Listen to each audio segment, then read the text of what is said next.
மாவட்ட காவல்துறையே வன்கொடுமை தடுப்பு சட்டத்தில் மாங்குடியை கைது செய் அப்பாவி முருகேசனை புறப்பயல என இழிவாக பேசிய அப்பாவி முருகேசனை புறப்பயல இழிவாக பேசிய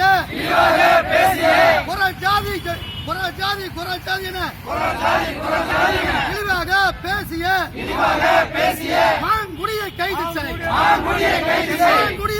செய் சங்கராபுரம் முன்னாள் பஞ்சாயத்து தலைவர் மாங்குடியை கைது செய் வன்கொடுமை தடுப்பு சட்டத்தில் கைது செய் மாவட்ட காவல்துறையை தாழ்த்தப்பட்டோருக்கு எதிராக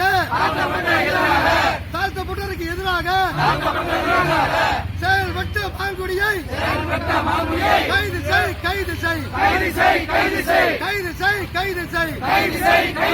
சங்கராபுரம் முன்னாள் பஞ்சாயத்து தலைவர் நடவடிக்கை முன்னாள் சங்கராபுரம் பஞ்சாயத்து தலைவர் மாங்குடியை கைது செய் புறப்புயல என்று இழிவுபடுத்தி வன்கொடுமை தடுப்பு சட்டத்தில் உடனடியாக கைது செய் மாவட்ட காவல்துறையே மாங்குடியை கைது செய் வன்கொடுமை தடுப்பு சட்டத்தில் கைது செய்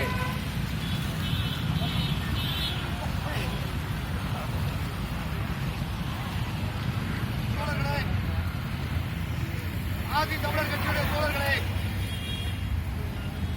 சென்னையிலிருந்து வருகை தந்திருக்க பழங்குடி மக்கள் வாழ்வுரிமை கட்சியுடைய தலைவர் ஹரிகிருஷ்ணன் அவர்களே, ஆதி தமிழர் கட்சியுடைய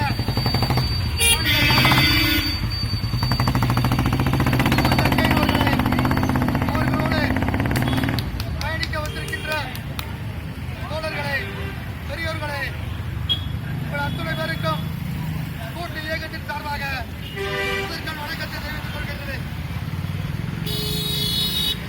என்னடா நாட்டிலே பல்வேறு பிரச்சனைகள் இருக்கும் பொழுது காரைக்குடியிலே ஒரு புதுவிதமான ஆர்ப்பாட்டம் நடைபெற்றுக் கொண்டிருக்கிறது என்றெல்லாம் நீங்களால் பார்க்கலாம்.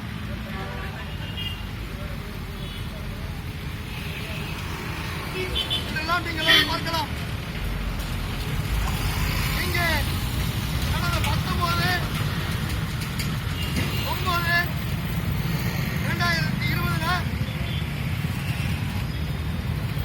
காரைக்குடி பர்மா காலனி அருகில தோழர் முருகேசன் என்பவர் மளிகை கடையில பொருட்களை வாங்கிக் கொண்டிருக்கும் பொழுது அங்கிருந்து எதிரே வந்த முன்னாள் பஞ்சாயத்து தலைவர் மாங்குடி அவர்கள், கண்டா தாயோடி புறப்போயில அவர் கேட்ட கேள்வியை பாருங்க.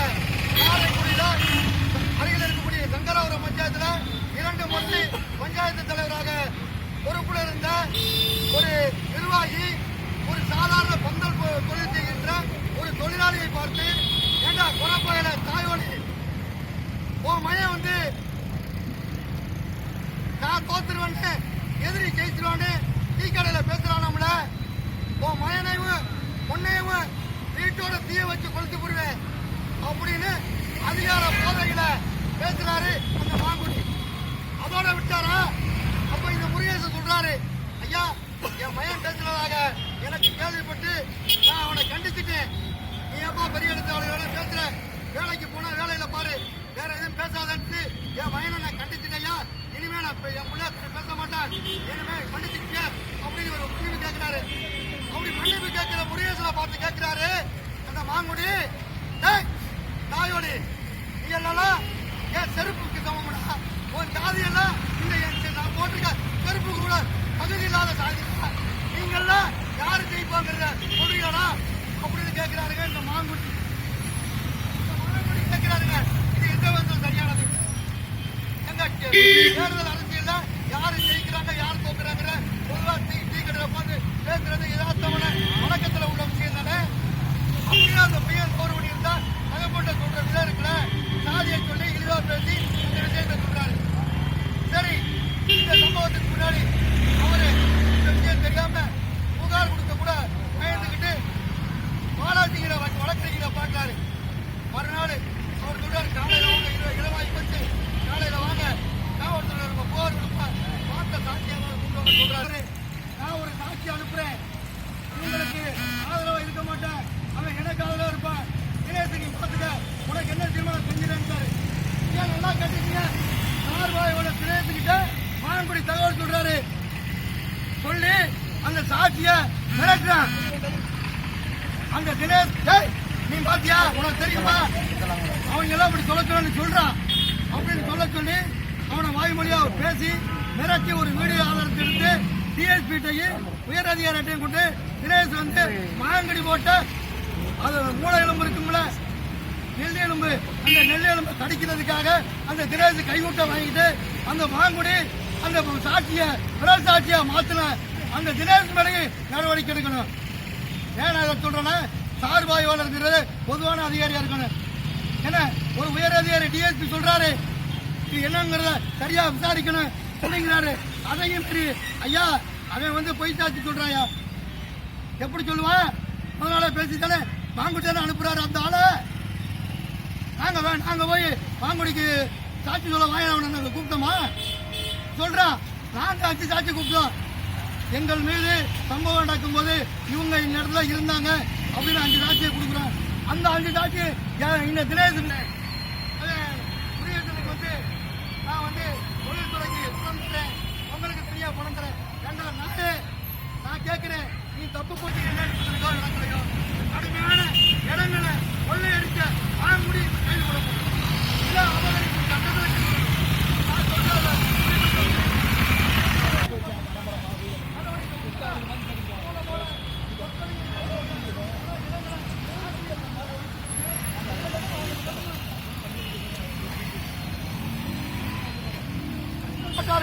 சொந்தமான இடங்களை முற்றுகை செய்யும் போது அந்த இடத்த வந்து அந்த சங்கராபுரம் பஞ்சாயத்து கொடுத்துருக்க அந்த இடங்களை பூரா பீஸ் இடங்களை பூரா இப்ப லாட்ஜ் கட்டிக்கிட்டு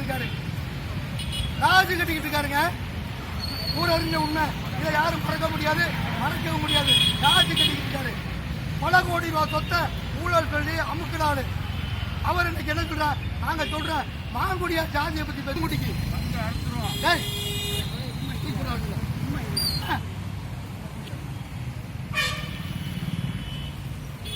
அந்த கற்பகவிநாயகர் பகுதியில போஸ்ட் ஆஃபீஸ் இடம் ஒதுக்கிருக்கீங்க. மக்களே நல்லா கேளுங்க, கற்பகவிநாயகர் பகுதியில போஸ்ட் ஆஃபீஸுக்கு இடம் கொடுக்குறாங்க. அதை அவருடைய சொந்தக்காரர்களுக்கு பட்டம் கொடுத்தாரு. இப்ப அந்த இடம் வந்து அவங்க சொந்தக்காரர் கைக்கு போயிடுச்சு.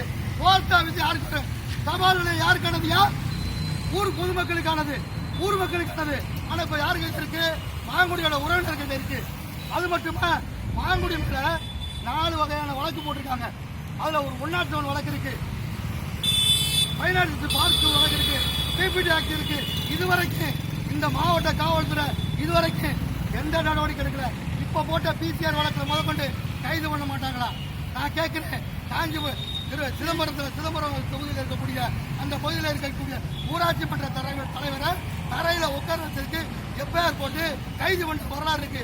ஏன் அங்கே திருமாவளவன் பேசுறதுனால நீங்க கைது பண்ணீங்க? இங்க திருமாவளவன் மாதிரி பேசுறதுக்கு ஆள் இல்லைங்கிறதா இங்க இருக்கிற ஆலங்குடியை நீங்க கைது பண்ண மாட்டீங்களா?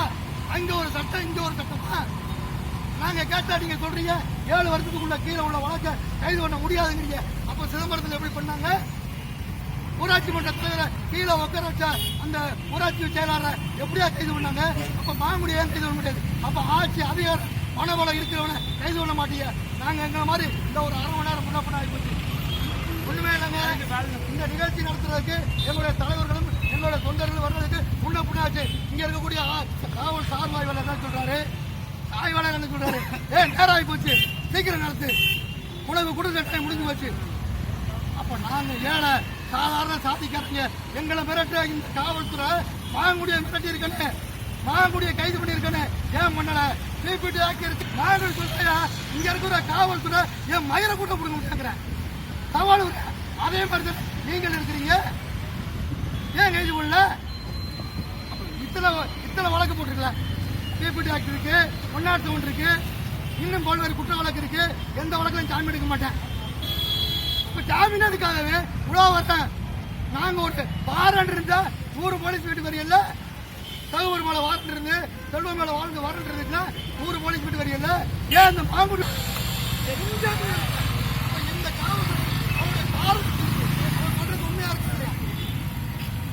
மாங்குடி சொல்றது உண்மையா இருக்கு இல்லையா? போலீஸ் அதே மாதிரி இங்க இருக்கக்கூடிய அந்த சார்பாய்வாளர் தினேஷ் செயல்பட்டு உண்மையா போய்யா விசாரிங்க. நாங்க கூப்பிடல சாட்சிக்கு, நான் வரேன்னு வர்றேன். வந்தவன் இப்போ நாங்க உங்களோட தலைவர் நண்பர் தோழர் அறிக்கிறதுக்கான ஒரு கண்டிச்சு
ஆனால் யாரும் வெளியே வருவதற்கு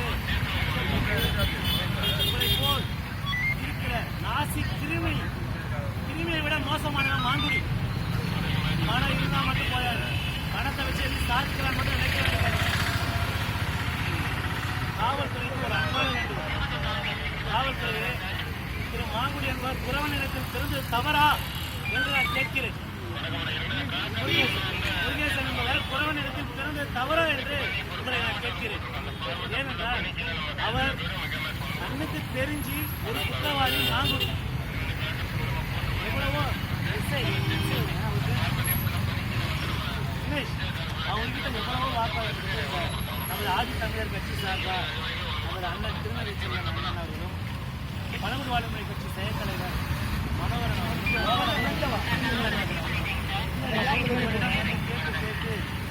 மன உளைச்சலுக்கு மட்டும்தான் ஆளாகிறது. அவர் மேல் ஒரு குற்றச்சாட்டு கூட அவரை இந்த கூப்பிட்டு விசாரிக்கவும் இல்லை, அந்த சாட்சியும்